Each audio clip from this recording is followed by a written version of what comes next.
focus solely on the music 24/7, and because I thought of beat making as making a completely mixed beat, I'm asking questions like, how do they get to that sound? There's no objectivity. I just hear all the things that I don't like about the music. Completely engulfed with the limelight, having to have stuff out all of the time. That's the question and the answer.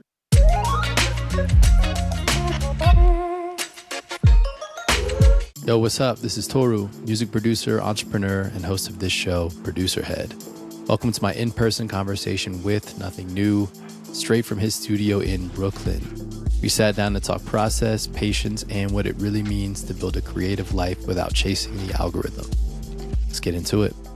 What's up, everybody? This is Toru, and in a way, so are you. Welcome back to another episode of Producer Head. As you can see, I am not at home. Live from Brooklyn, New York, in the studio of Nothing New. Yo. Appreciate you, man. Thanks for having us. Me. I think I've found myself reflecting a lot on D'Angelo's relationship to music. Not just the musical output, but the way he looked at music, the way he looked at himself through the music, and the way he looked at his purpose in music, you know what I mean? And especially now when everything is so based on having to have stuff out all of the time, you know what I mean? Being completely engulfed with the limelight and not giving yourself the space to kind of just like sit back and like process life, you know what I mean? Before putting pen to paper or hands to piano or, you know, MIDI to Ableton, you know what I mean? Like we are not living and making music from the lives we've lived, you know what I mean? Like we're instead making music to keep on making music, and that's it. That's a really interesting point, man. So I was actually thinking about this morning because I was listening to this interview. You know, there's like this comedian, Sebastian Maniscalco. I don't know if you've ever heard of him, but no. Hilarious guy. But so I was listening to this interview with Sebastian Maniscalco earlier, and he was like basically like the whole premise is like, I'm trying to figure out a joke. And the guy, the host of the podcast, is asking him, like, tell me about a joke that you're working on. Right. And he basically had this like half-baked idea. And he was like, yeah, I have to like, and that happened going to his son's soccer game. And he's like, I need to go to a few more soccer games so I can like piece together more events. Right. Yeah. And so I say that because like, I feel like that's what you're describing. And I think we forget that it's just like, we just like, because I do think there's some value in like just showing up and just like getting in the studio and doing work. But also, yeah, like how can you make anything that's going to be interesting if you don't have some kind of life going on or some kind of experience to like harness and pass through? I mean, like, I think when I don't want to speak this into existence, right? But I'm going to be careful with how I put verbs to this one, right? Or put words to this one is really what I wanted to say. It might be verbs too. When I'm like focused solely on the music 24/7, I find that the answers come with more difficulty. Like I have to suddenly go through writer's block, you know what I mean? And when I do, I come out the other end. Like life has to happen in order to get the music to reach the fullest of its potential, right? And it'll shift the way that I move within the music. And when I'm working a job and I have like limited hours to make music, I feel like instead of being so analytical and instead of being so based in like I need to show up every day, which I still do, but the act of showing up is different in there. It's not like, I would think of it as like going to the gym versus riding a bike, right? So going to the gym is like, all right, I gotta go to the gym, you know what I mean? Like, and the reason I'm there is to look at video screens while I lift weights, you know what I mean? Or listen to music while I lift weights versus riding a bike. It's like, I'm gonna go see the world on my bicycle. Feeling judged right now. You know what I mean? No, I'm just playing. Go ahead. No, go ahead. And that's no shade to anybody, but like when I'm on a bike, you know, I'm looking at the world and I'm taking in my surroundings differently, and I'm engaging in the act of working out, which is what I'm there to do passively versus actively going into it saying I'm gonna go work out, you know what I mean? Yeah, no, absolutely. I mean, that's actually really, did you just make that up? I did. that's a cool analogy, like in terms of like, you know, getting that exercise but being out in the world, experiencing things and what that can happen. I mean, I know it's like it's a common thing, but do you ever experience that, like when you're working on something and you're stuck and you're not even trying to solve it, but you're like, you're on a walk or something like that, and you realize like, oh, you just figured it out without even trying? Yeah, I mean, I was doing it the silly way for a really long time. Like I would have my Instagram stories archived from when I like made a beat and posted it to Instagram. So I'd be on walks and I'd look at the Instagram video but recently I've just been printing things and like printing demos. I think like I've lost out on some years of having more music out because I wasn't printing demos and because I thought of beat making as making a completely mixed beat. Mm-hmm. So like when I look at people online, like I made 30 beats today, I'm like, whoa, how did you do that? I could make one fully done beat with like all my ideas on it, and that'll be it for the day. But I started understanding, and it's late in my career to be understanding what it actually meant. Like it was really just making an idea, and that idea is already good enough, and you can make Mm-hmm. 3 or 4 ideas that you can jump off of from there. But I say that to say I would print them and put them in my headphones, and then go live life. You know, like walk around, read, take a walk somewhere, drive somewhere, and then in my idle moments where I'm just sitting there goes the melody. Mm-hmm. Or, oh, that sound didn't make sense. But because I'm so in a different space entirely, I'm processing it differently. Yeah, man, I think other people on the show have mentioned something like this, and I think it's this idea of listening to your own music as like a third party, kind of as much as you can with some distance. And so, like, and people, everybody on the show has talked about how like doom scrolling is a problem for them in some way, shape, or form. So it's like that's also it's kind of like you're getting so many benefits in that way, right? It's like if you print your own music in whatever stage it's in, get out of the studio and listen to it where you don't feel like you have to like solve it or like make something in that time. You can really hear things that are so obvious when you're not like in the studio and you're just walking around. And it's like it's a better way to fill your attention, like walking around listening to your music Mm-hmm. and seeing if you enjoy it or not, or what you can do to it instead of like, I don't know, being scrolling on Instagram. Mm-hmm. So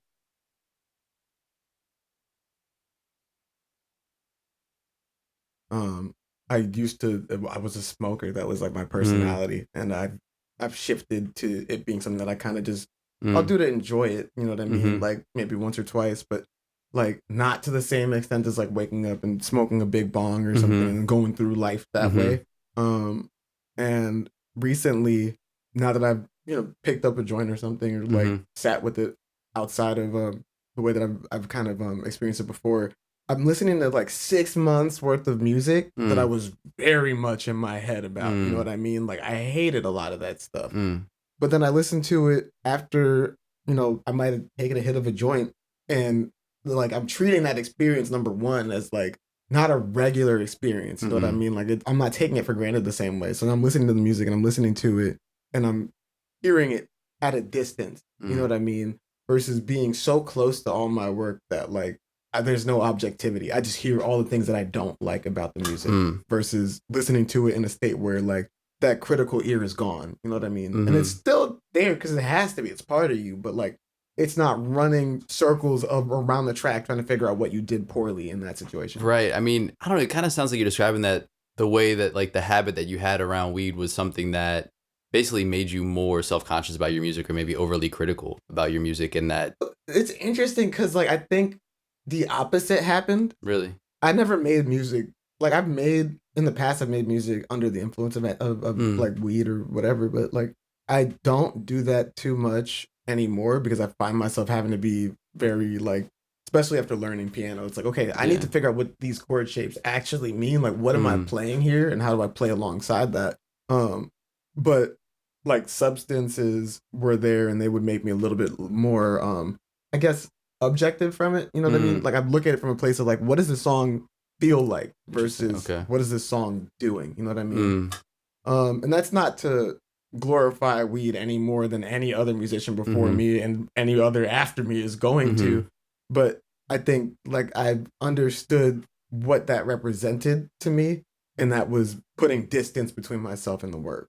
mm, Um, and that's what weed kind of helped me do. It helped me get out of that space where I'm critical because I think when I'm interesting. my day to day Yeah. life is very critical. Like listening to music is a very critical thing to me. I'm breaking down what people are playing, what they did, like how they. I'm asking questions like how did they get to that sound? Right. All of these things that, while valuable, kind of pull away from what we're here to do, which is listen to music Interesting. and feel it. So if that's the case, if you found it to be helpful, why make the decision to cut back on it so drastically? Because it wasn't helping in other aspects of my life. Oh, okay. And I was still functional. You know what I Mm, mean? I was very functional. mm-hmm, Um, but I think there would be moments where I'd be like really already high. You know what I mm-hmm, mean? And I would start to feel myself come down, and then be like, okay, it's time to re-up. Why do I Mm, need to come down? I can be up. And I had worked in situations where people were like okay with people smoking on the job, right. and I got used to it in a way Mm-hmm. that I, probably shouldn't. You know Mm, what I mean? Um, and as a result, I think like I just found myself smoking when I could have been like really feeling things, and I think that leads to what really happened this year was like there was just so many people that I had seen pass away in my life mm, and in the lives of my friends and family, and I have never dealt with a funeral sober before. I've mm, never dealt with passing sober, so this is mm-hmm. my first time kind of dealing death and mortality sober. So I started to recognize that like I was smoking to pass the time. I was smoking to not feel things that I maybe should have been feeling. Mm, Um, the big leap helped me kind of recontextualize that too, where I was looking at it and I was like, okay, I could be doing so much more with my time. I tell myself that I don't have time, mm, but what am I doing to make use of that time? What am I prioritizing? And what is it that weed is doing for me? And it was making me care less. And I think for me, growing up, I cared a lot about things. I was one of those kids that just got into things and like really was excited about it. mm, And that was something that was like openly mocked. You know what I mean? Like you mm-hmm. were a nerd for doing that. Mm. Um, and I started smoking weed, and those issues kind of dissipated after a while. But now, as a fully formed adult, it's like, okay, so I started smoking weed to care less, but I care so much about music. Why would I make myself care less when caring is what got me to this point? You know what I mean? Mm-hmm. So yeah, Yeah. So what what do you think made you not want to feel those other things? pain. That's Mm, the question and the answer. Pain is what made me not want to feel those things. You know what I mean? Like pain is scary. And dealing with your emotions is scary. It's not easy work to deal with. And I think like I'm working slowly into trying to get into therapy, and it's scary as hell for me to think about. mm, Like I think we go through life kind of like a balled fist all the time, right? mm, And I'm not necessarily concerned with what's inside of my fist when it's balled out. I just need to hold on to whatever is there because I don't want to let it go. mm-hmm. But then when you let it go, you relax, you free yourself of that tension. But if you've been like this all the time, you don't know what it's like to live with your fist unclenched. You know what I mean? Mm-hmm. So it's like, what does that actually mean on the other end of it? And through letting go, what do I find inside of the fist? You know what I Mm-hmm. mean? What's inside my hand that I've been holding on for so long? Am I willing and ready to look at that thing? Mm-hmm. So weed and like avoiding, you know what I Mm-hmm. mean? Like it just made it easier to go through life without having to worry about, okay, if I were to let go of this thing, would I be able to get back up afterwards?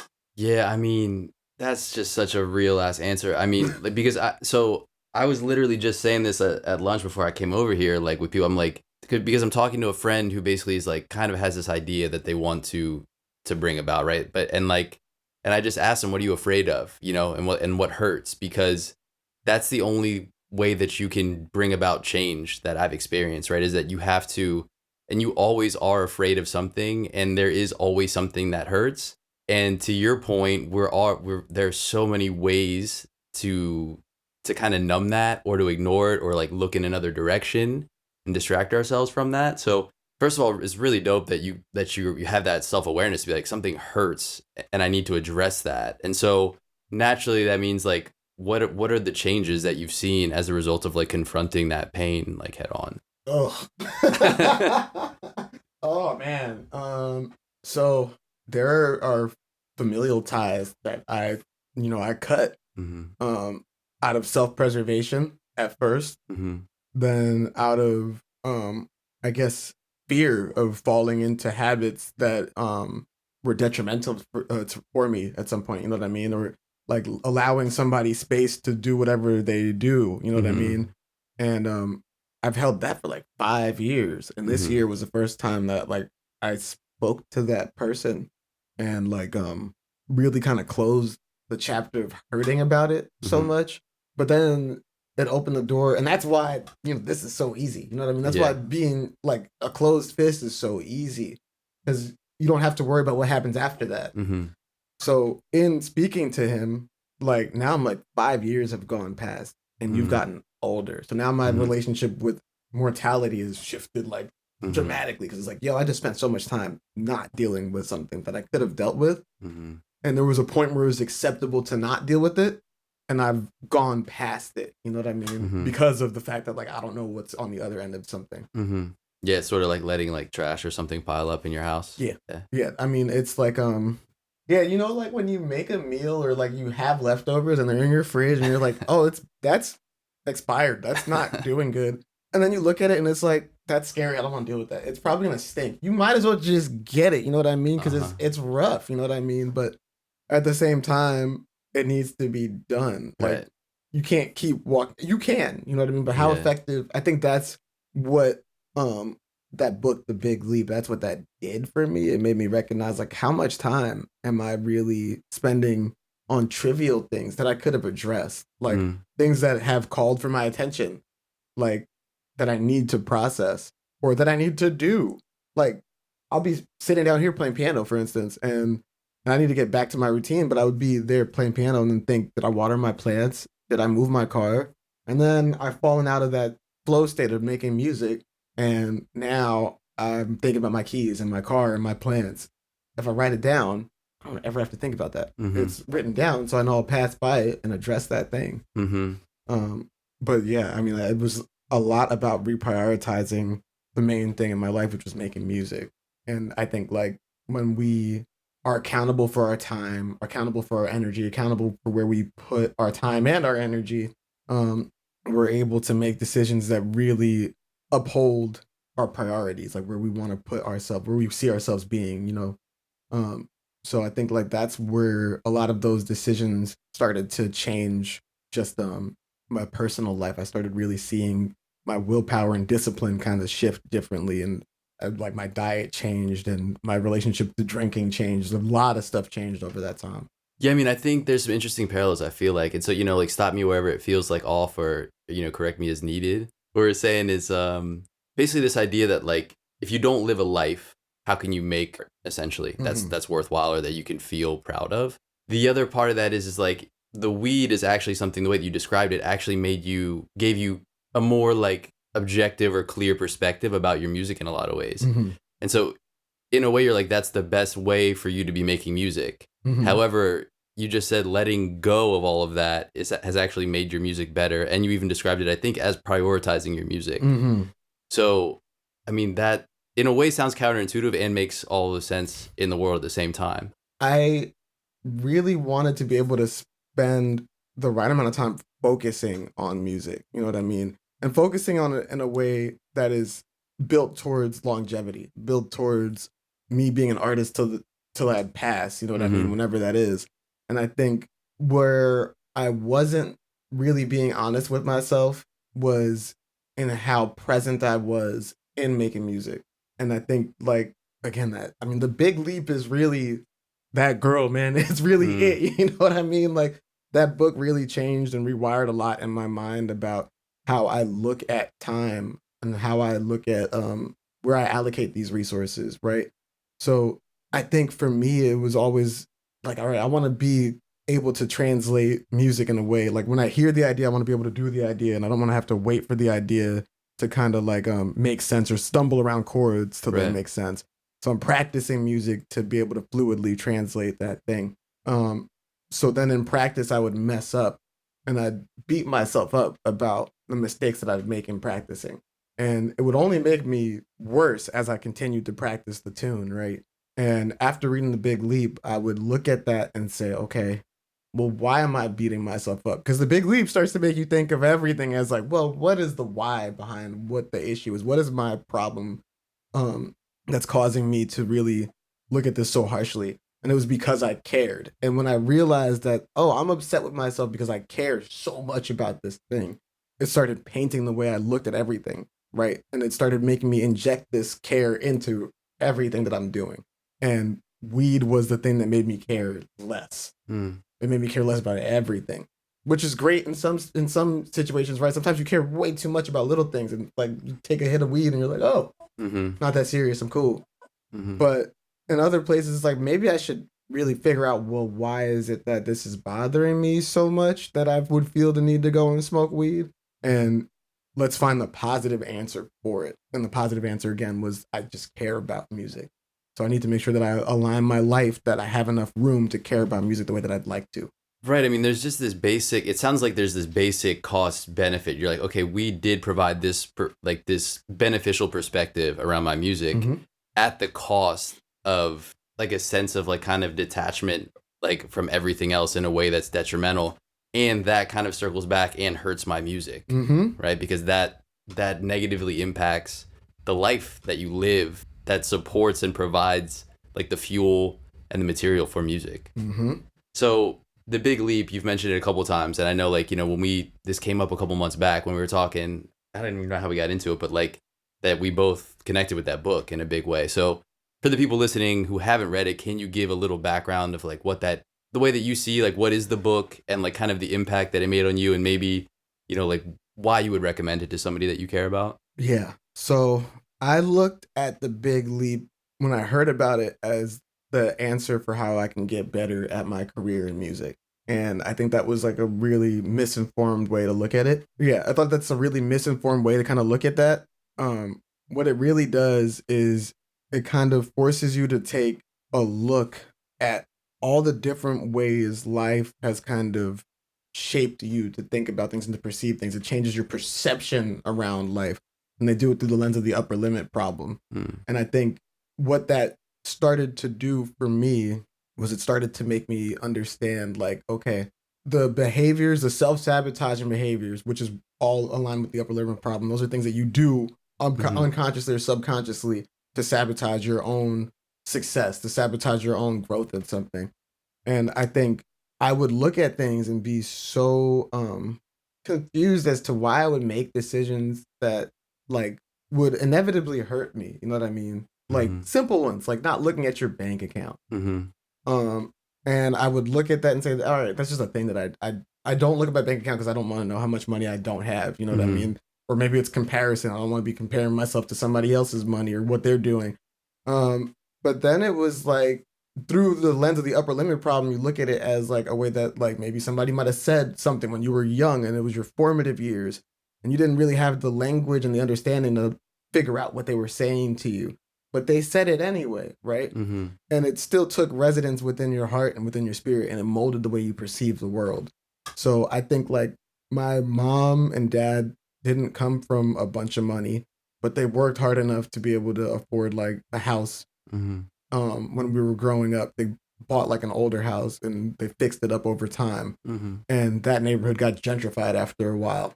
And a lot of people that I went to school with, when they saw where I was living, or when they heard about the neighborhoods that I was living in, they'd be like, "Oh, you have money." Mm-hmm. And I think like they would judge me for it, or like think I wasn't deserving of certain things because of it. You know what I Mm-hmm. mean?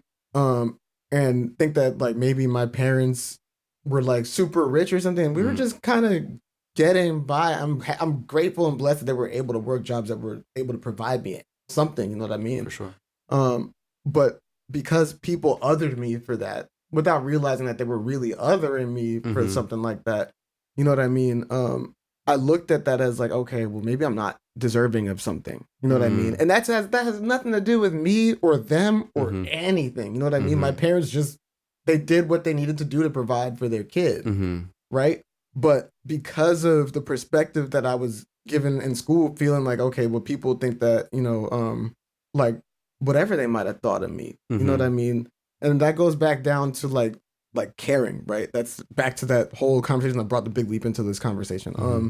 Caring about things, being excited about things. I was a big anime nerd. Mm-hmm. You get bullied for that. You Mm-hmm. get bullied for a lot of things. You get bullied because something about you didn't sit right with someone else, and they've made it their problem, and then you've also made that your problem. So even in that, like you're internalizing what really is just like when you're an adult, you meet people that you don't necessarily get along with all the time, and instead of bullying, it's like, oh, I just don't talk to that person.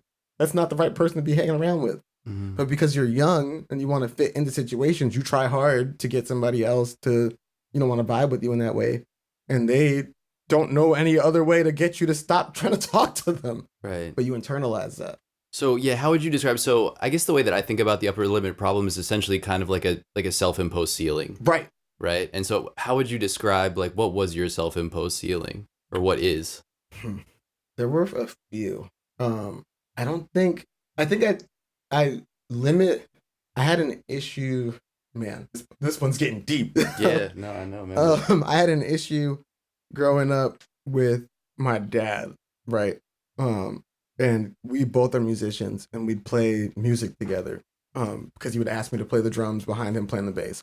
I was young, you know what I mean, like 7 or 8 years old. Mm-hmm. So I'd be playing drums, and I wouldn't be. He was playing reggae. He really needed just to be like locked in. Sure, pocket Bernard Purdy. You know what I Yeah. mean? Uh-huh. I'm 8 years old. I just want my dad to know that I can play the drums. So I'm 100%. doing things, and he's like, "No, that's not what I need. Like, I need you to play straight." So we'd argue with each other, and it created this thing of like, I need to show my dad that I can do this at the highest level that I can. I need to. His approval became something that was like coloring how I looked at everything. Like, is it enough to make him understand what I'm doing, or is it enough to make anybody understand what I'm doing? And that became my upper limit problem with just how I digest my own music. And I still wrestle with that daily. You know what I mean? I just look at the stuff through the lens of like, it's good, but there are people that are better. And that comparison colors so much outside of just music. Just everything is like, it's good, but better is out there. And how do I get to better? You know what I mean? And that makes you less cognizant of the present where you're at. And I think I'm blessed enough to have people around me that like will tether me back to the reality of things. Like, there are things that I've been able to do that not everybody's been able to do, and that's a blessing. You know what I mean? And it's not because, you know, it's because of work that I put into it. You know what I mean? It's because of people that I've met, and it's because of like the energy that, you know, we gotta take a potato break. He needs attention. We got bad. potatoes in the studio. We're taking direction from Potato.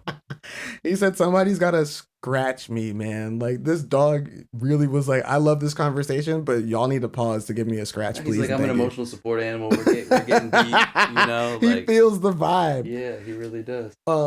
But yeah, I do. I think like I would look at everything through the lens of it could be better, because that's the lens that I've been looking at all my music through since I was a child. Like, I could be tighter. It could be better. I could learn more. My dad played music, like all sorts of instruments, bass, piano, drums. So it was always like, how do I learn more? How do I keep up with that? Right. So it's interesting. So, I mean, as you're saying this, right, it's sort of like when you say it could be better, it's like, I don't disagree with that idea, like that whatever we're doing could be better in some way. And there's sort of this, I think there's like, it's kind of a dangerous idea, or like a counterproductive idea to play with when you start to think about art as a sport. Right? Because I think it's sort of like better when you start to think about somebody who's like more skilled, like somebody who's faster as a runner, you know, somebody who can play faster on their instrument. It's, yeah, like, could you improve technique in some way? Is like the music that person makes actually better than your music?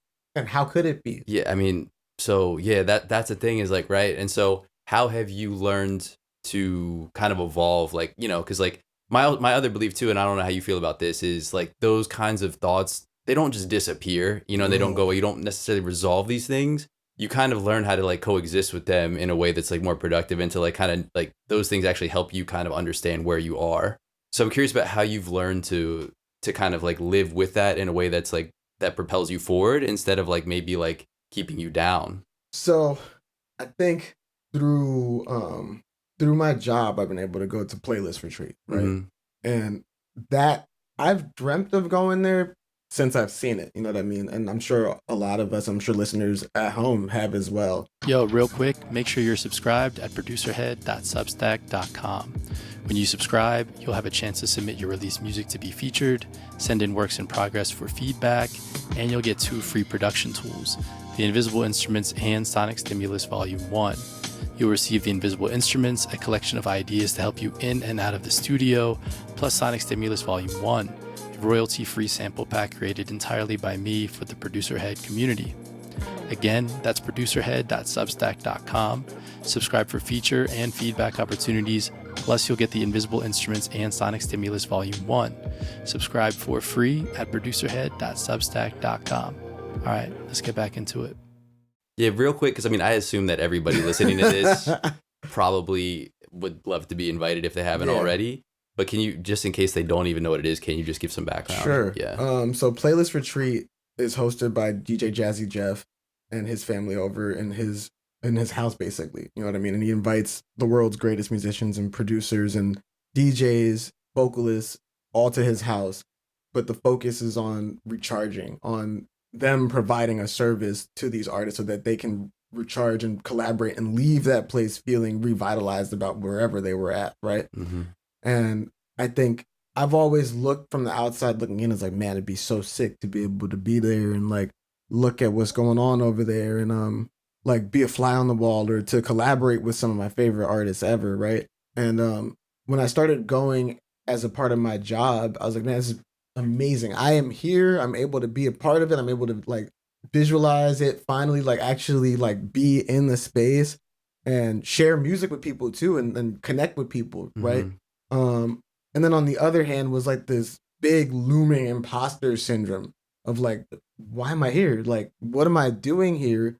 And I think it was different coming in from it being my job where I was really like, yo, not only is it like, what am I doing here? But does anybody really see me past like somebody that works for the company? Right. Mm-hmm. And I started having conversations with people when I was there. And I started recognizing that that imposter syndrome was real for everybody involved. Mm-hmm. You know what I mean? And I started recognizing that it's just part of who we are as people. Like we enter these spaces and we compare ourselves almost immediately. No matter what the space is, when you're with another person, you compare yourself to that person. And I think managing it is a daily thing. And I think the easiest way I've learned to manage it is to look at it and say, well, no matter what, number one, I'm here. Doesn't matter Mm-hmm. what brought me to this place. I am here. And I'm able to extract whatever it is and learn whatever it is. And, whatever the value of me being there is for me and for the people around me is important. And it's important to be present in that feeling. And then the other thing was to recognize, like, yo, and I've said this before, like a million times to other people. And I say it to myself constantly, like, no matter what, you're you. That's incomparable. Like, no one else could be better at you or better at being you than you. Mm-hmm. You know what I mean? So you're not really in competition with anybody at all. You're here to just be the best version of you possible every day. So when you stop comparing yourself to other people, and of course, I say this easily now because I'm not dealing with it right at this second because we're having a conversation, but I'll get behind the piano and be like, oh my God, bro. Mm-hmm. I've heard people really tear this thing to pieces. Yeah. I'm not that, but I'm me. And that in and of itself is valuable because there's a lived perspective that goes behind all that music. Right. So, I mean, it sounds like it's two things. One is by like, first of all, just getting out. Because like if you stay in this room and you just keep thinking that over and over again, you're going to end up in a not good place. Yeah. So first of all, like getting out and being around other people that care about this stuff too, it's harder to miss like the universality of that kind of like syndrome or that kind of problem, right? And so when you realize that everybody else is going through it, even without even like kind of talking about it, it does like kind of make it a little bit less strong, right? You're like, oh, like that's just like kind of part of what comes with this. Man, some of my favorite musicians ever, some legends in the games were like, I have imposter syndrome right now. I'm like, brother, you're the best person in this room. Like, how are you feeling like you're not deserving of being here? And it really drove that point home that this is never going to stop. You know what I mean? Like with most things that we go through with life, it's not about things stopping. It's about how we live with these things and balance our lives through these things. Yeah. And then the other piece, I guess, just like appreciating like kind of your own identity around all of it too. Like not judging yourself for what it is that you can do in the moment. Like I have this idea, I'm curious about how you feel about this, because like I've been thinking about this too in my own way around like I'll see somebody, to your point, like play something on whatever instrument and I'll just be like, and my play, and I can go to a place where I'm like, that person is better than me, right? And I've been trying to like, because as we've been talking about, it's like we kind of like make this, I think there's like maybe more productive ways to compare, right? And I'm like, also the idea that like everything is kind of like snapshot-ish in a way, right? It's like, this is this person in this moment. Right. And are they a better person or better musician than me?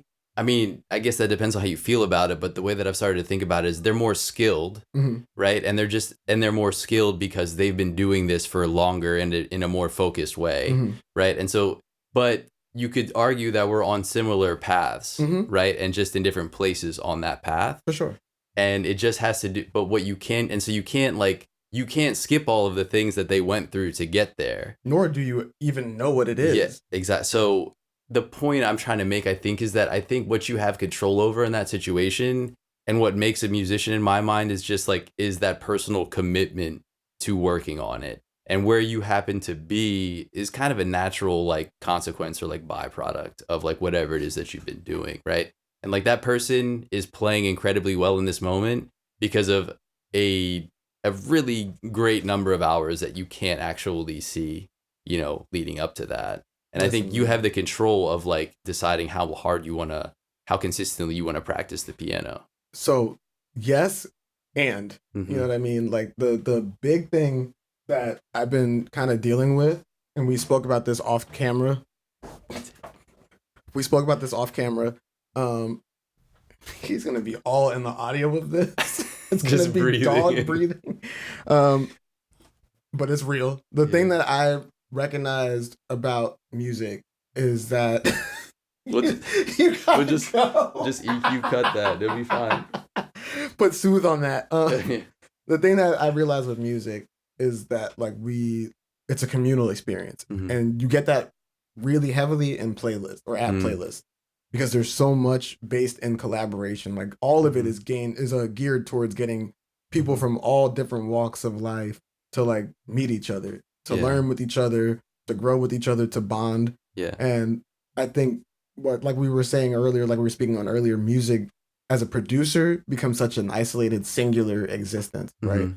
And it kind of misses out on what music is and it's communal.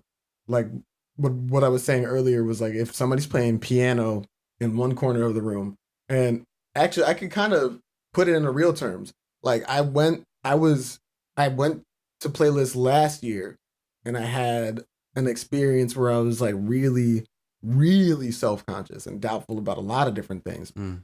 Um, and then I went to dinner and I went into the studio room and found the drums. And I haven't had a drum kit in my life in years now, like a full on drum kit I haven't had in years.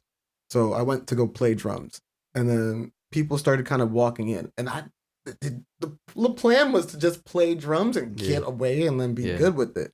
So I'm playing drums, and people start walking in and listening. Mm-hmm. Then I can't remember who jumped on the keys, but maybe it was Mark. It was Jan Hunter might have jumped on the keys, Mm. or Kaidi Tatham might have jumped on the keys while I was playing, and people would keep filling in the room. And what happens is when somebody's doing something musical, if you hear something that you like in that person's playing, you play along with it. Mm-hmm. And Corey Fonville was there. I'm not the greatest drummer in the room. Mm. Far from it. Corey Fonville was there at Playlist. Kaylin Ellis was there at Playlist. They all rip it to shreds. Mm-hmm. But they were jamming with what I was doing. And it was good enough to get us to a place, right? And I look up and suddenly the room is filled with people. And now I'm playing to a room full of like the greatest musicians, and they're jamming alongside what I'm doing. And my ego was checked in that moment because it did not matter how talented I was or like what my skill level was in that moment, because I was just trying to hold it together to kind of allow for that space for the music to take shape. But because music decided, or inspiration decided, or creativity, the spirit of creativity decided that was happening right then and there, everybody took part in it. Everybody enjoyed it. Everybody was able to get something out of it. And then eventually Corey Vonville did get into the room. And Jazzy Jeff looked at me and said, can you get off the kit? Corey's here. I was like, all right, bet. But I'd already got to that place. And it started with me being in a room by myself playing the music and having somebody else bounce off of it. So I think music is much more kinetic. It's much more communal. And when we look at music through that lens, we're less critical of what's coming out of it, because we're there just to kind of facilitate the feeling of that room. Mm-hmm. You know what I mean? And I think experiences like that, like we're not afforded that many experiences as producers. Like you get that as a member of a band. We're playing with live musicians, and it kind of helps train your ego to be less involved in the creative process because it's not about how talented you are. It's not about like, you know, what the skill levels or even how talented you are against somebody else.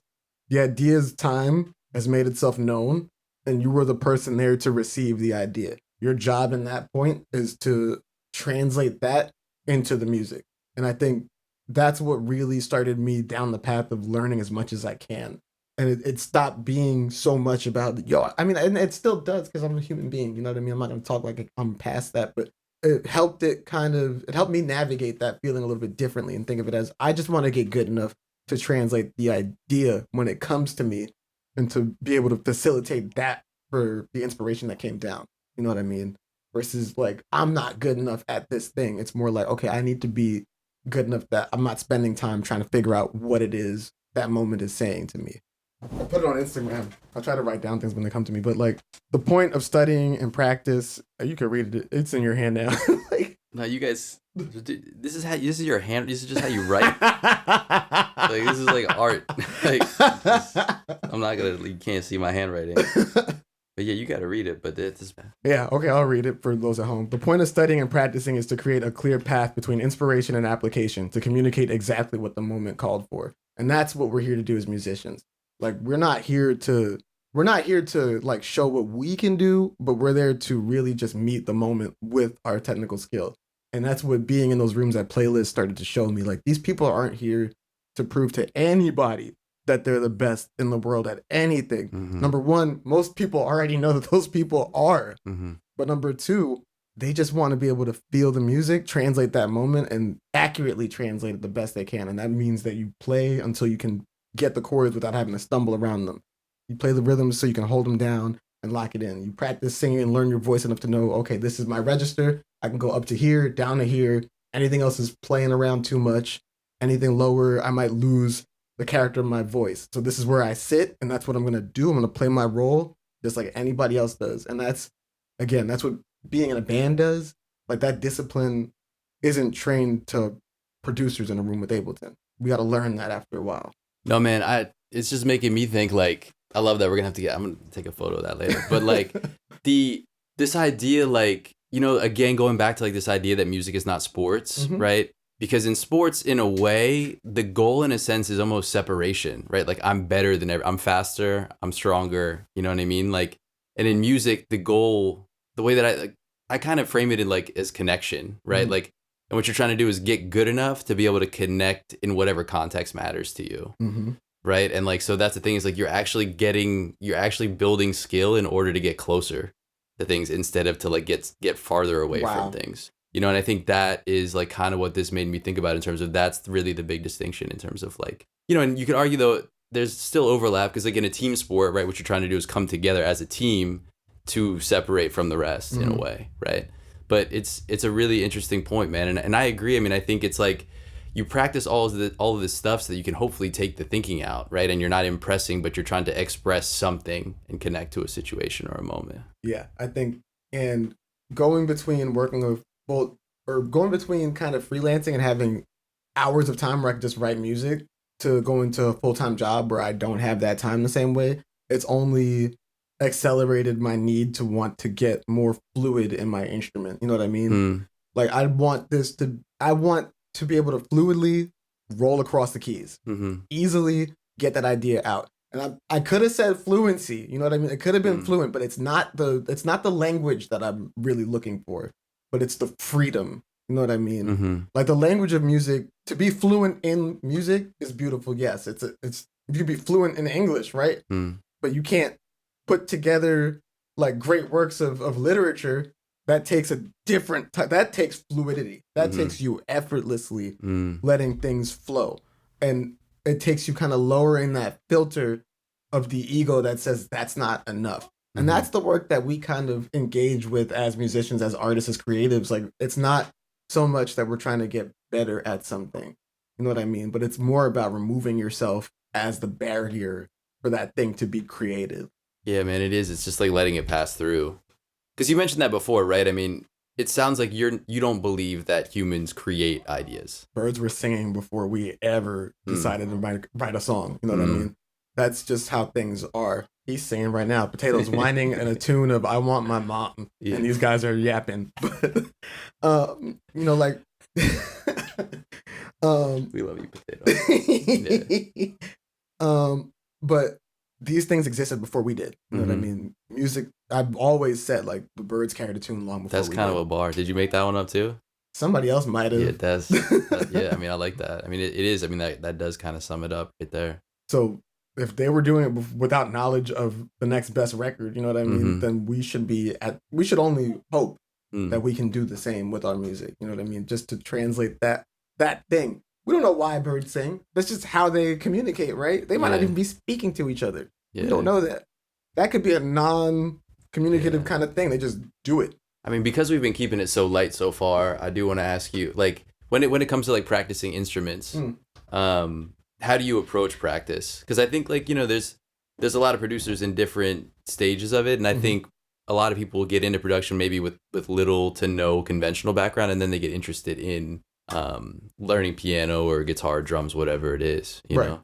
Um, so when I first started playing drums, it was kind of loose practice. I Mm. would learn the things that I wanted to, and I wouldn't really pay too much attention about like my rudiments, Mm-hmm. because that just wasn't the thing that excited me about music.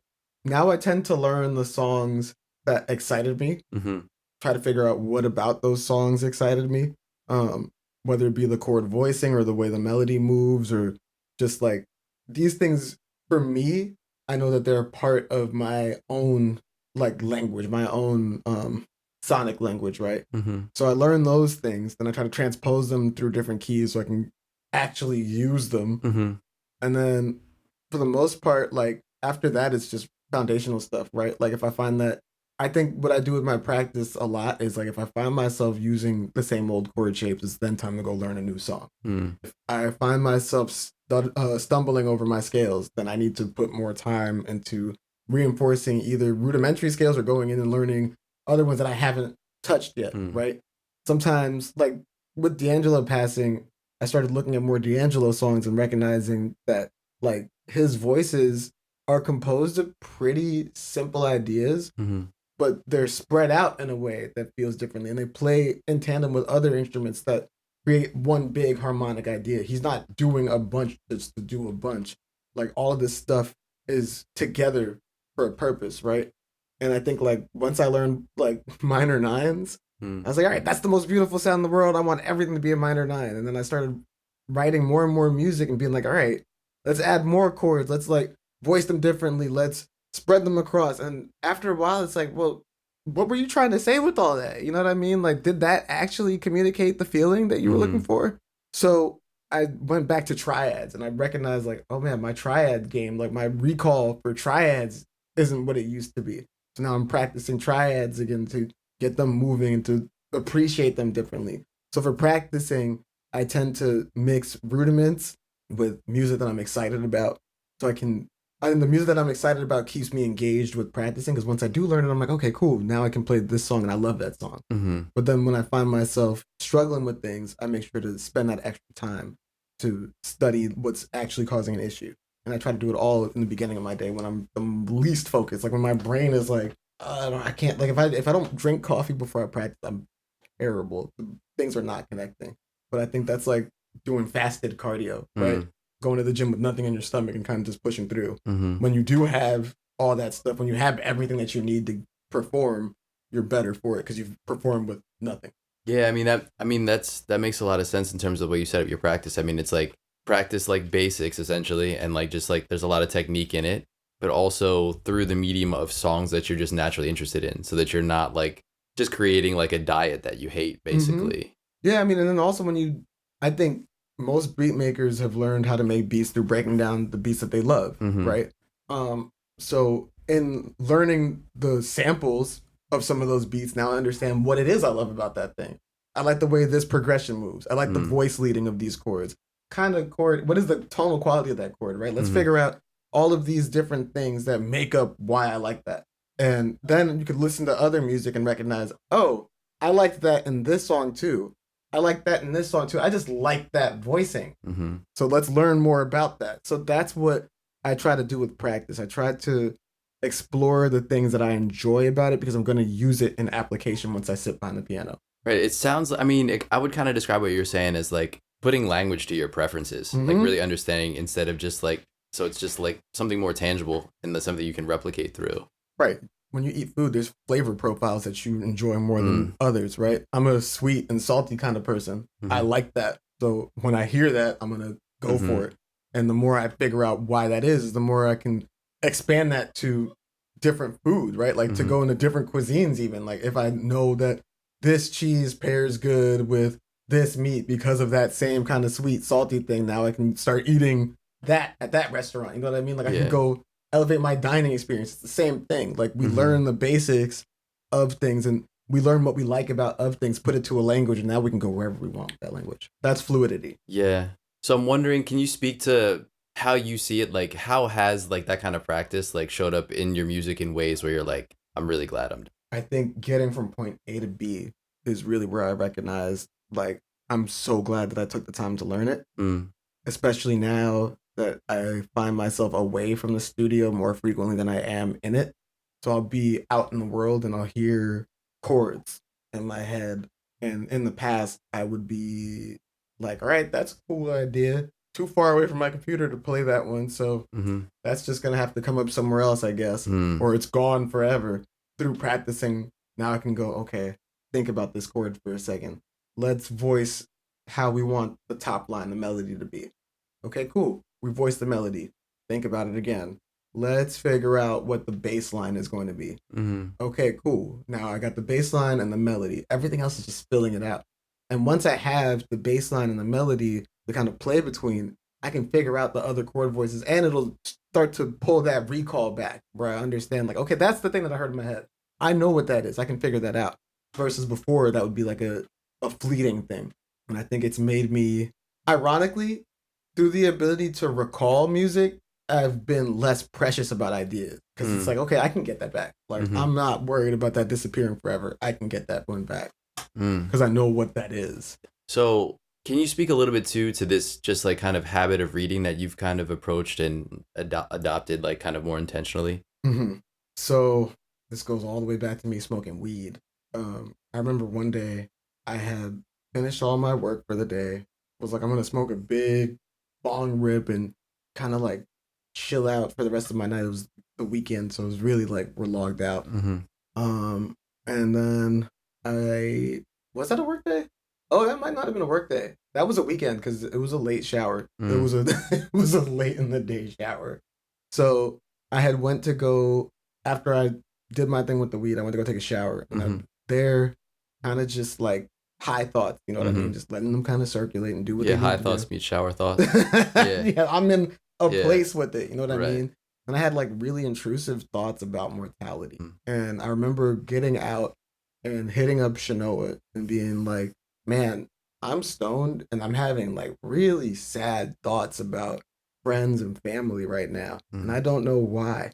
And she was like, because you're probably realizing in the shower that you're spending time being stoned and being high alone watching YouTube when you could be spending time with the people that you love. Um, so between that and seeing a bunch of other people stop smoking weed, I took that as a sign from God, like it's time to stop. Like, I need to Mm. really reel this in and lock in. Um, and that made me more cognizant of how much time and the quality of time I'm spending with people outside of this basement where I'm making music. You know what I mean? Um, so that was one of my big regrets that like I was spending so much time between smoking and chasing music that Mm-hmm. I was not being a person. And I still struggle, especially now that I'm working full time. It's even Mm-hmm. more difficult. But that also means that when I do show up to be a person, like I really want to be present in the way that I show up. Yeah. So like when I'm feeling burnt out and feeling like I'm gonna get to somewhere and be like, oh, I don't know if I can hang this one out, I try not to pull up that way. You know what I Yeah. mean? Because the quality of the way that I'm with people in that moment, it's bad. You know, you're not getting the best version of myself. I'm not giving the best version of myself. And instead I'm like just there wishing I was somewhere else. So I try to like really make sure that when I go places, I'm like there. I'm living it. I'm enjoying it because time is short. Life is short. Um, everything needs that's what the big leap kind of does too. Like it makes you reprioritize, and I keep saying that word, but it makes you reshift everything Mm-hmm. around. Like, okay, how do I make sure that I get the most out of my life and my time, and I do it in a way that's not damaging to me as a person. Right. So the quality in which I show up and the quality of time that I spend out with people and around people, I make sure that it's really there. Mm. Because otherwise, maybe I should be resting. If I'm not fully ready to be out and do something like that, maybe I should be resting so I can be charged up to be able to be 100% somewhere else. Yeah, so as you reprioritize things, it kind of means that, you spend different amounts of time doing different kinds of Mm-hmm. things. Results are going to change, right? And so I'm wondering, to what extent or how have you managed or changed expectations for yourself in different parts of your life as you've made those reprioritizations? Well, embarrassingly, I didn't realize that when people said they made 5 beats in a day that they were making demos. Mm. So um, I had gotten to a place over the pandemic where, like, when I made music, I'd dump all that stuff out, and I would Mm-hmm. just make a whole song in that day. Mm-hmm. And living with the full time musician makes that even harder to like really contextualize and put into perspective. Like he would sit down and make a full beat and it'd be done. He would tell me it was a beat idea, but this was like really a fully realized beat because he had the time to do so. Mm-hmm. Right. So I made music and making music this big unscalable mountain that I couldn't get past because I needed 8 hours to fully actualize an idea. Mm-hmm. Um, but now, because I'm working full time and because I decided to start reprioritizing things, I'm more looking at it as okay, I just need 10 to 15 minutes to do something. I saw a YouTube video about the way this guy looked at writing music that really changed my perspective, where he was like, probably gonna butcher this because it's on the top of my head right now, but he had a folder for what he would call walls, Mm-hmm. which was anything at all musical. He would open the DAW, try to write something. It might not go much further than just a drum loop or chopped samples. No matter what, he'd save it and put it into the walls folder. He had another folder called rooms, Mm. and those were walls that had been a little bit pushed more. And Mm-hmm. pushed more could be just as simple as like, oh, I arranged this a little bit, or I added a top line, or I revisited the bass line. In another room called houses, those were when the idea is really fully fleshed out. And then for him, because he's getting things to artists, the last one was a home, Mm. which is when that house has gone to the artist, they've Mm. lived in it, and you've gone back, done your production, done Mm. whatever, mixed it, finalized it. It's a home. It doesn't need to go much further than that. So because of this, I've looked at all of it as okay, these are all walls that I'm building. Mm-hmm. And I can build infinity walls, and it's Mm-hmm. fine because anything that I do musically is a wall. Mm-hmm.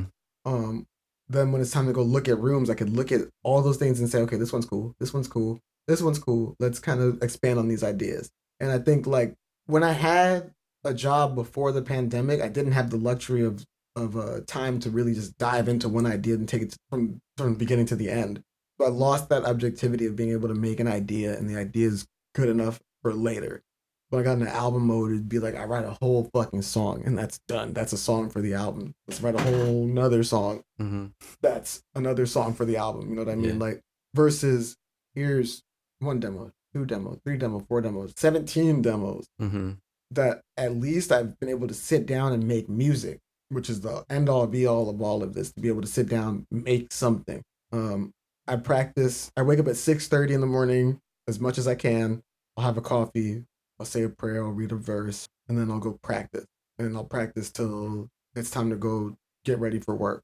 And that, what that did for me mentally, on top of it being a difficult thing to do because I'm tired and like I'm getting up and getting right to it, Mm-hmm. it also meant that there's never a point in my day where I didn't make time for music Mm. because I started it with it Mm-hmm. versus trying to find time to squeeze it in. Mm-hmm. So now when I go to make a beat later on, if I have the time to make a beat, that's cool. It's not this pressure of, okay, I didn't do anything to get better at music. I could look at it as, okay, I spent 10, 20, 30, 40 minutes on this drum loop and nothing really feels good. It's fine. I already practiced this morning. I already advanced. Right, you're kind of in bonus time. Mm-hmm. So No. everything else is just a cherry on top. Damn, I love that. Walls, rooms, houses, homes. That who created I that? gotta remember, man. That's It was that like, is- yeah.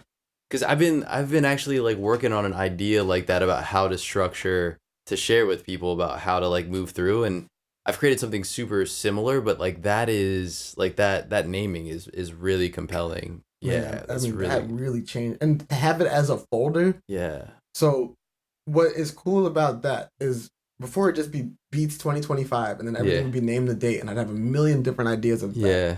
Number one, having it as a folder means I'm printing whatever it is. I don't care what it is. I Mm-hmm. printed it so I can go back and reference it later because it's in my walls folder. I want to know what Mm-hmm. it is.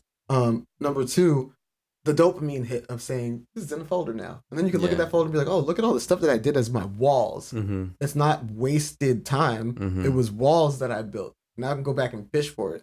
And I think when we look at music production, again, looking at it as a singular entity, right? Mm-hmm. Everything is based off of like, okay, let's get an idea out, right? I might not have an idea the way that I want the idea today. Maybe I need something to play against. So if I spent an hour and a half making drums, chords, and bass one day and came back to those drums, chords, and bass, and I was stuck with that thing. I stopped after an hour and a half. Mm-hmm. Come back to that and stripped everything away and just had drums to play along with. It came with a whole different idea behind the drums. Mm-hmm.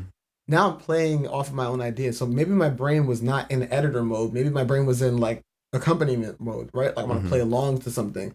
Or maybe my idea was in my brain wasn't in accompaniment mode, but more in exploration. Like maybe I want to be able to go and look at different chord progressions and just kind of figure out how to push the song further. When you're in that first ideation stage of trying to write an idea, everything is so balled up into one. It's all you're critical of the idea, you're exploring different chord ideas, you're playing along to these things at the same time where you're chopping a sample to get it to line up and trying to figure out a bass line to go with it. And that's a lot of labor to put to your brain, and it's different parts of your brain that you're utilizing because it's those are different people's jobs, right? Mm-hmm. Like you're the drummer, you're the bassist, you're the pianist, you're the Mm-hmm. producer, you're the arranger, like all those things at the same time, you're not getting anything done. But I try to say like, okay, if I have drums, then let's get some chords. If I can get chords and drums and I can do bass line, all right, so we have an idea. Maybe I'll do like a lead idea and it'll suck because tap. Mm-hmm. But I can go back and expand on that later when my brain is ready to explore things differently. Yeah, I mean, I do think there's some like because I think about that like what you're describing. I think of it very similarly, and I just say like I think of it as like the tripod. So just make those three things. Like if you can just do a drum loop, chords, like some sort of like harmonic rhythm that you're feeling, and a bass line. If you can get that far, and like as fast as you can, really like try to rush to get to that place. Mm-hmm. And then just save it and like to your point, bounce it and maybe listen to that on repeat, like extend that out for like a minute or two. And then next time you come back, if it's something you may find out actually it's trash, or you might be like, this is actually really cool. Come back. And now you can, to your point, you can write a lead line or you can like add some variation, whatever. Right. But like that, to not like force yourself to finish something all at once necessarily, if it's not there. I mean, sometimes you're going to reach that place, right, where it's falling out and you're like, oh, I got to follow this through the end. Most of the time though, it's like, can you just get a session in, and just make that beat happen? Because I really I became a daytime beat maker during the pandemic. I loved making beats with the sun shining and like being done at like 7 o'clock and being like, this is cool. I'm gonna watch TV and smoke a joint or something. Right. Versus now it's like I just did a whole shift at work and it was all music and I made beats at work, which is the other thing. Like I'm blessed to be able to do that. To say like I made a beat at work, so I can really walk away from work and be like, I made a beat today. That's okay. I'm cool with that. But after that, coming back home from all that and being like, oh, I make a beat, I'm washed, bro. By like 11 p.m., I'm sleepy. Yeah. I don't have 3 a.m. Well, you're sessions waking up anymore. at 6, man. Yeah. Yeah. So can you like, because you kind of started us off, would you mind like sharing like kind of what you would like your routine to look like typically like on a weekday and on a weekend, even if you want? Weekends I'm normally with Shanoa. Like we're normally this is where I'm the most human being actually. Like this is where I'm able to be with another person, be away from the studio. And we actually worked on music here yesterday, but it's all less pressured than like how I am on myself during the week. Right, it's more of a nurture. Yeah. Quality versus time like thing. you know what I mean? Like I can't, and that's the beauty of living or like dating another producer. Mm-hmm. Where I'm not dating somebody that does that. I might say I need like 3 hours to make a beat by myself. Mm-hmm. And like sometimes people will be like, that's cool, I'll just watch a movie. Mm-hmm. But as another producer's in the room, I'm not gonna sit there and watch you make a beat for 3 hours. Sometimes I'll let people make beats in here and I'll be like, all right, this is cool, it's different energy, I can just kind of vibe with it. But for the most part, no producer wants to go to somebody else's house and just sit there while the other person makes a beat and they've got the itch to make a beat themselves. You know what I mean? Yeah. So like when we make music, it's together. Like the weekends is our together time. During the week, like I'm up at 6:30 to, like I said, do all the things I need to do. Then I get into my day and it's work from oftentimes 9:30, 10 a.m. to 7 or 8 p.m., Mm-hmm. depending on what meetings we have. And then from that point forward, I have, depending on how early or late I get out, I have a decision to make. It's either I'm going to make music for 3 or 4 hours, or I'm going to watch YouTube videos about music for 3 or 4 hours. Mm-hmm. And then I go to bed at like 12 or 1, and then I'm up at 6:30 again. Okay, 6 hours every day. Yeah. That's brave, man. I can't survive on that. Not for a sustained period of time. Yeah, I mean, I've always been kind of like a 5 to 6 hour Yeah. sleeper, and I'm jealous. Yeah. it's rough sometimes, Yeah. but like it's just that's when I wake up. Yeah. So I guess like we can start to wind it down. I want to ask you like kind of the short like I mean you can be as short or as long winded as you want, but just like the other kind of section that I like to do, and I've kind of got some new ones for you, so I'm excited to try them out. Let's get it. But before we get into that, is there anything that you've put out recently that you want to point to, or just any projects in general that you want to highlight so people can tap in? By the time this interview drops, I'll have a new song, a remix out with the homie Lyric Jones, who I met through this job and through playlists. And she asked me to remix a song off of her album. She did a deluxe edition of her album. Um, and that's like one of maybe 2 official remixes that I've been able to do. Mm-hmm. And with that said, it's one of the first official remixes that is more in that like broken beat rock style of things. So I'm excited about that. Hopefully by that time, another remix that I did for one of my coworkers at Serato, that'll drop, and that's another one, same vein. Yeah, well, everybody tap in. Nothing new. And on social media at Nothing New. Yep. There's an underscore though. Yes. Right? Don't forget the underscore. Nothing underscore new. That's that NEUE. SEO. Yeah, you got to do it. All right, man. With that, let's drop into some of these questions I have for you. Favorite piece of hardware? There's a lot in here. Yeah. And they're all looking at me right now. Loaded question. So for performing the SB404, it's just something about it. It's intrinsically like a rhythm instrument for me, being able to manipulate entire songs. And now with like the Serato integration, I'm able to really stem things out and really create the tension and drama that I want in my music in a live setting. For hardware, like stuff I'm playing, it's always probably going to be the Korg SV1. It's the closest thing to a Rhodes that I'll ever have. Close second is Juno. There's Alpha Juno sitting next to us. That's my mom's Alpha Juno. Oh, wow. Wow, cool. Yeah. So at the end of V2.wave, there's a song called Reflections, and then in parentheses is Mom's Juno. And I had gotten that working in a way that like I had never been able to get it working before, and the sounds that I was getting out of it was like, oh man, this is kind of like the direction I kind of want to be heading with sonically. Like these are the sounds that I've always wanted to make. So I just named it after my mom's Juno. Damn, that's a cool story. I'm gonna have to go back and listen to that track. It's a fun one. 3 artists that changed the way you think about music. Jay Dilla, D'Angelo. The way I think about music, Flying Lotus. Yeah, Jay Dilla, D'Angelo, and Flying Lotus. It's a constant, man. Pretty fast answer. Yeah. That's a lot faster than asking you to name 3 albums. Best free tool for music that you recommend to producers? Free tool for producers. I mean, you're in the industry, bro. Yeah, I know. I'm trying to think of what one, because everybody's it's different levels of production, right? How are you breaking that down in your head? The difference? Because free could be a free DAW, but free could also be a free VST. Yeah. So there's a lot of different ways that you could look at free. Let's go free VST. I like Vital. I've been messing with Vital a little bit as of late. The synth? Yeah, just for learning sound design. Yeah, because for my work computer, I just need to have like things that I can get a quick sound out of, and Vital's been pretty good for that, just for learning sound design and teaching people. But really, the most effective free thing that you can have as a producer is, we're gonna get meta. It's YouTube, man. It's really, and I pause to say it's not just YouTube, right? But it's accurately utilizing it to learn the things that'll help further your career. Not just a million tutorials, but like if you want to learn music theory, you don't have to pay somebody to learn basic theory. There are videos that you can learn, and you can do it in a way that's structured.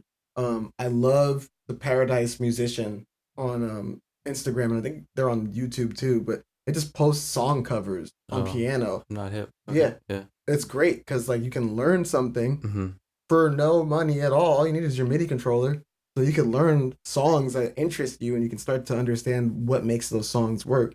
So use your phone, man. Use your phone and use the internet to your advantage and stop using AI. Yeah, that's a really cool answer that you went the YouTube University route.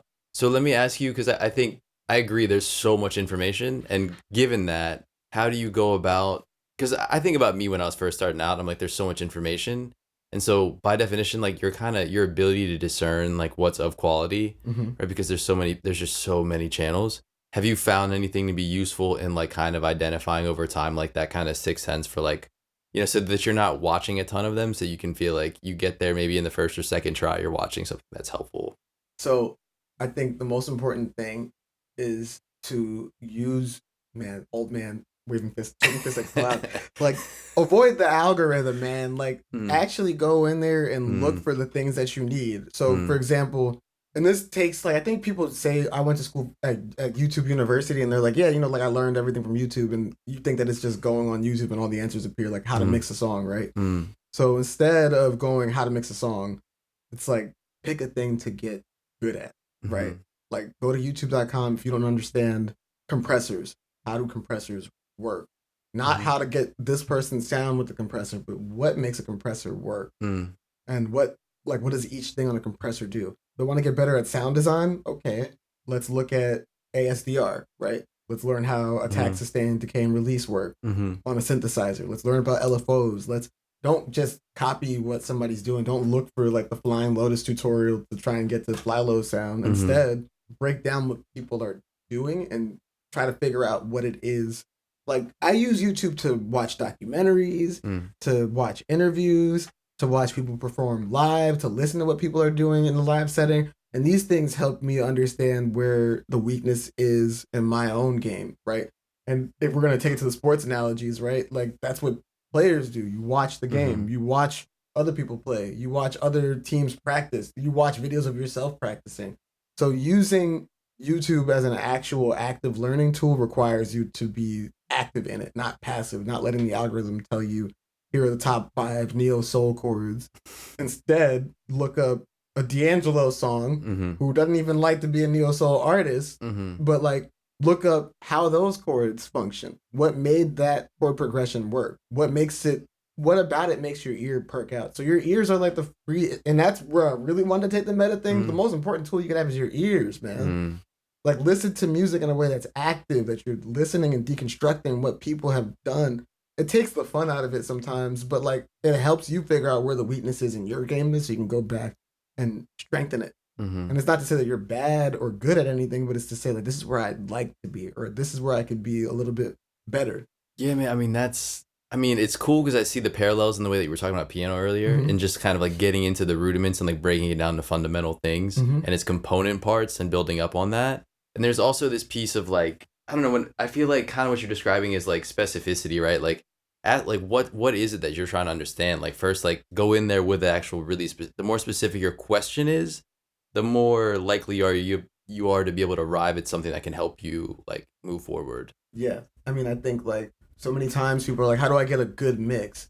That is such a large question that Mm-hmm. I mean, good is not even a dragon that you want to be chasing, man. Mm-hmm. Like, cause that's subjective. Mm-hmm.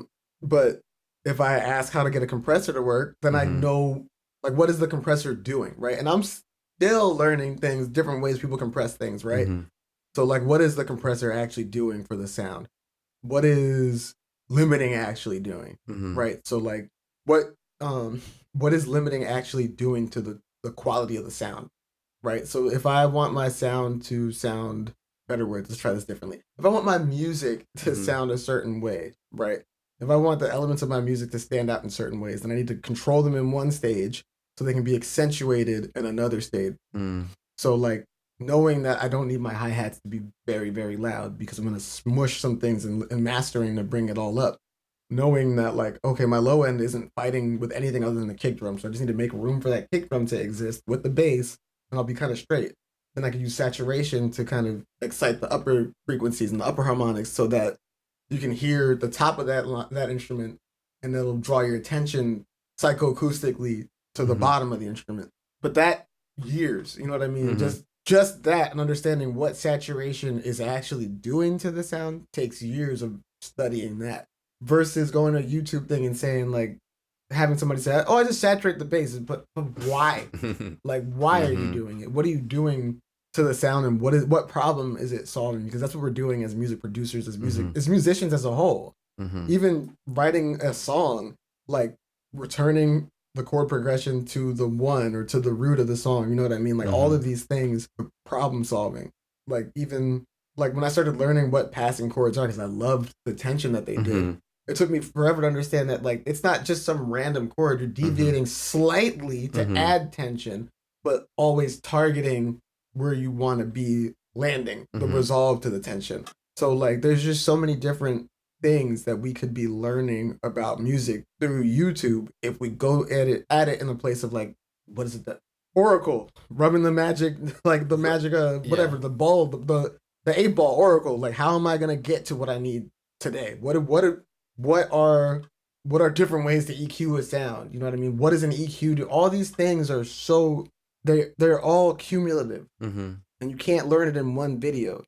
I remember somebody saying like, take one thing and learn that thing for a week before you go and try to learn how to Mm. mix a whole song. Learn the compressor. It take a week to learn the EQ, a week to learn saturation, whatever. Mm. And do you learn it from watching the video? Do you learn it from making music? It's the application of it. Mm. So you learn the thing. That's the other thing. You don't Mm. retain through watching a million YouTube videos. And I'm guilty of watching a million YouTube videos. But when I want to learn something, learn the thing, seek it out, go back and then do the thing so you can retain what it is. And that only comes when you're looking at it as a problem to be solved versus just another piece of information to learn. Yeah, I mean, I think subconsciously sometimes we do. I mean, I won't speak for anybody else, but even I behave like almost like it's the Matrix. I'm like, oh, I watched that, now I know this, so I'm Mm-hmm. just gonna move on. You know, but it is like you watch it and then without any kind of, you have to do something with it.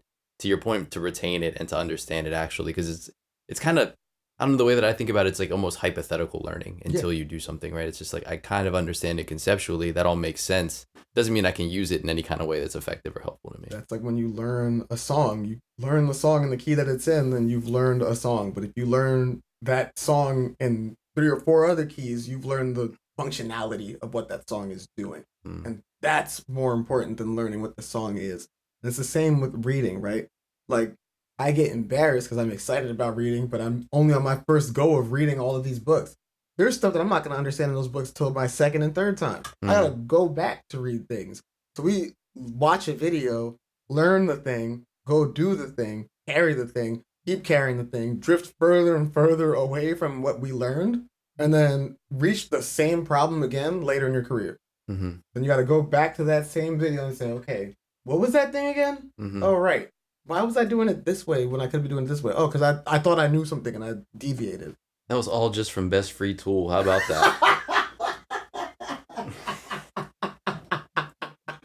Short form questions, everybody. Short form. Something in the studio you've been meaning to organize.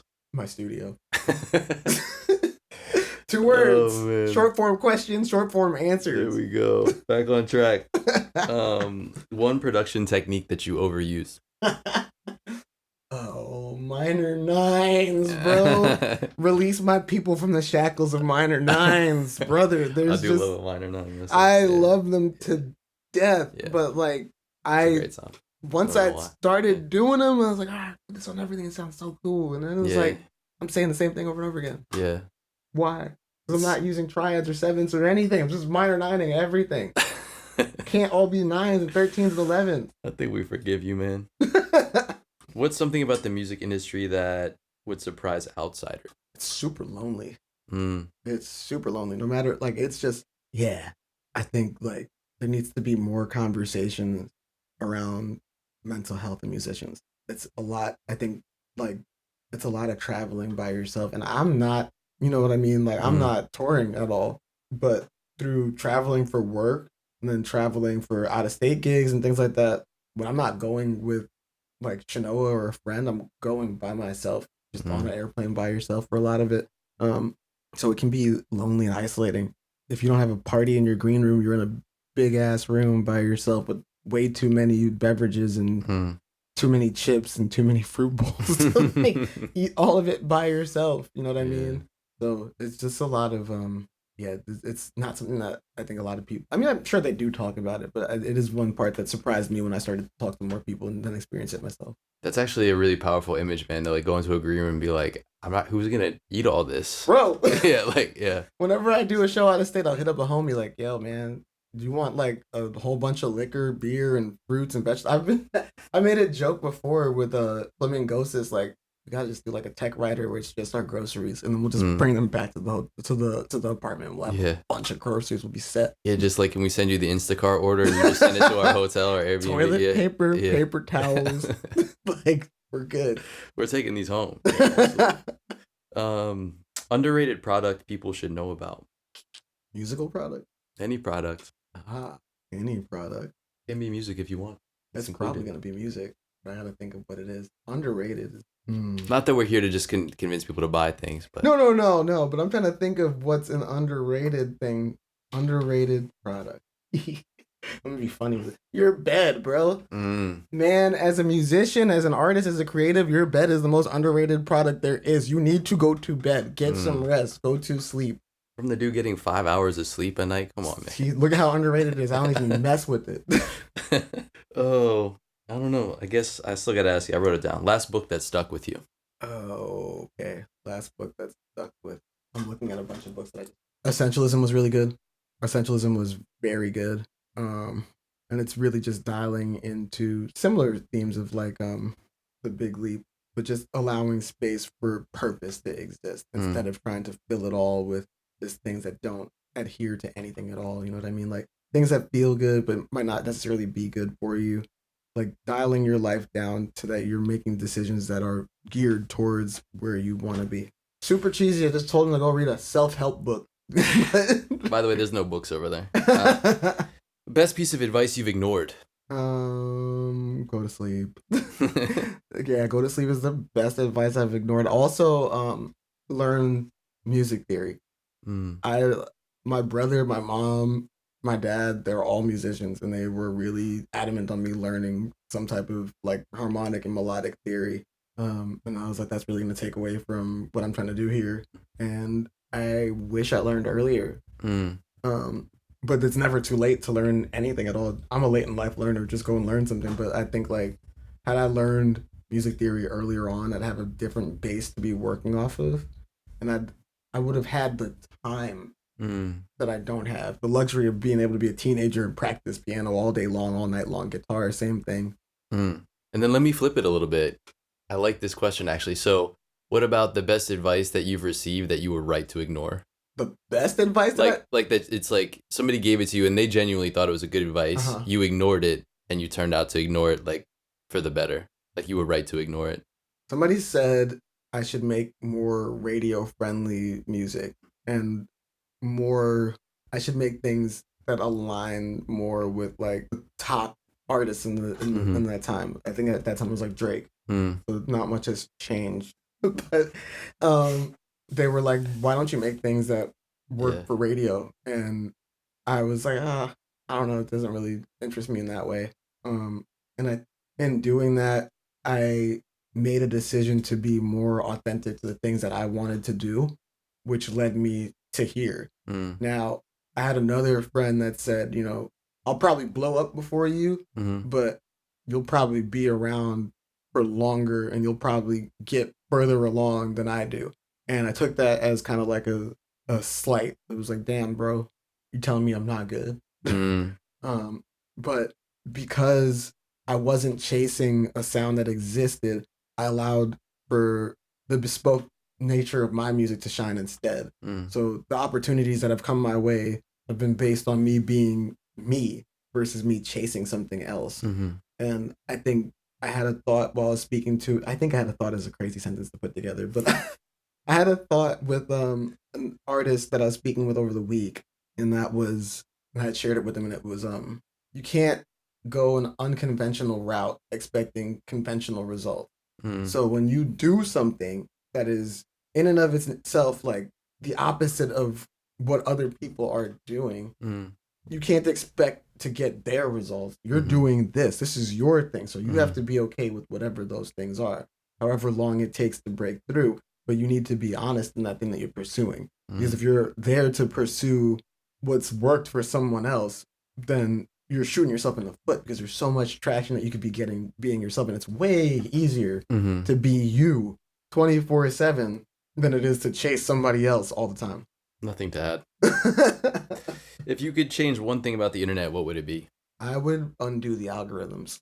I think we are not really, we're not utilizing the part of our brain that explores what we like about things. We just are told that we like the thing. And I think that's a really passive way to go through art and media as a whole. We're not challenging ourselves to say, well, what is it about that I like? Or how do I find more things that I like? You know what I mean? So we get fed things and it stops that exploration. I remember hearing about artists that get lost in the conversion between social media and streaming, right? So now people engage with like an Instagram post and they'll like the Instagram post and they'll listen to maybe the reel that came with it. And for them, I've engaged in that song. I'm done. I've listened to the song. I liked it. That's supporting it. That artist is fed for the day. They can go on and feed their family off of my like and my passive real engagement. And it kind of led to a lot of people not going and listening to that artist really and understanding like, okay, the whole body of work behind it. And why do I like it? And who do they like? And all that stuff. You know what I mean? The liner notes that we used to get in music don't exist in this era the same way. And as a result, we're not doing the exploratory work of trying to figure out more about the things that we're engaging with. We're just engaging with it because it's the vibe that we naturally kind of lead to. Sometimes I get pissed off at my YouTube algorithm for knowing me too well. Like, bro, this is all stuff that I would love to watch, but it's boring to me because I've seen it a million times. So I wish we had less algorithm-based content. Like, when you say undo, you mean completely remove them? Or is there a version of them that you felt make were us like... work for it again. Yeah. Yeah, honestly, like, I like the idea of related searches or related things. That's cool by me. Like, if I watch a video and it takes me down a natural rabbit hole or something, same thing as, like, if I'm listening to a full album from an artist and then, like, the algorithm switch to artist radio. Right now I'm listening to things that sound like that album. And I really like that album so I can go down that rabbit hole. Versus like daily mixes where it's like, you like this song by this person, this song by this person, this song by this person. Let's give you more of that. That's not really exploring anything. You're just giving me a whole bunch of candy. I need vegetables sometimes, man. I need to go through the stuff and sit with like the filler tracks that I don't necessarily love, but like it paints the whole picture. Well, man, that's all I got for you. That was a good one, man. No, it really was. I mean, is there anything else you'd like to say to people before we get out of here? Let me think. Support cannot be passive, man. Support is active. You have to actively support people. It's beyond just the like and like a social media thing. You should be able to really tap in. You know what I mean? Really listen, really pay attention. Really, it's beyond the internet. We exist in real life. Don't let the internet create this facade that everything is perfect. We're getting the best 5% of everybody's life. Instead, seek to engage with the wholeness of people, the other 95 that they're not putting on social media. Like, really be active in the way you engage with community, with yourself, and with other artists. You heard it here. Man, thank you so much, man, for this conversation. Thanks for supporting this project by having me here. Thank you for having me, man. I love the yap, obviously. And you're great. Let's give a round of applause for Taru, man. Like, you're great. The way that you're able to pick up on like where a conversation needs to go, the people that need to have the conversation with you, the perspectives that get brought up through these conversations, it's all necessary, especially as journalism continues to decline. You know what I mean? Like, these are smaller spaces with, I mean, and the larger ones as well, but these are intimate spaces and intimate conversations that you've been able to tailor incredibly well. So shout out to you. And that compliment is not lost to me, and it means a lot. I really appreciate it. No doubt. And thank you so much for having me. Everybody, that concludes another episode of Producer Head. This has been Toru, and in a way, so are you, from the studio of Nothing New in Brooklyn, New York. Bars. Thank you so much, man. Appreciate you. Thank you for having me. Yeah, man. Peace. Peace. This conversation was about choosing honesty over hype, process over pressure, and community over algorithms. If this one hit for you, share it with someone who needs that reminder that there's no shortcut better than being yourself. Subscribe for more conversations like this, and we'll catch you in the next episode of Producer Head. From Producer Head, this is Toru, and in a way, so are you. Peace. If you enjoyed this episode, please subscribe, share with a friend, and leave a rating and review wherever you're listening. This helps Producer Head find its place and its people. Without you, there is no Producer Head. Thanks again for tuning into Producer Head. Subscribe and join our community over at producerhead.substack.com so you never miss an episode. Substack subscribers receive exclusive access to the biweekly podium, a curation of my favorite discoveries on and offline over the past week. You'll also get access to Producer Head Bars, where I share the best of what's been shared with me to help you and other producers in our community grow. The podium and Producer Head Bars are designed to provide immediate inspiration and direct application in your creative process. So, subscribe at producerhead.substack.com to receive real inspiration and ideas you can use to elevate your own process today. If you care for the craft, get your exclusive access at producerhead.substack.com. This episode was co-produced, engineered, and edited by Matthew Diaz. Big thank you to him. From Producer Head, this is Toru, and in a way, so are you. Peace.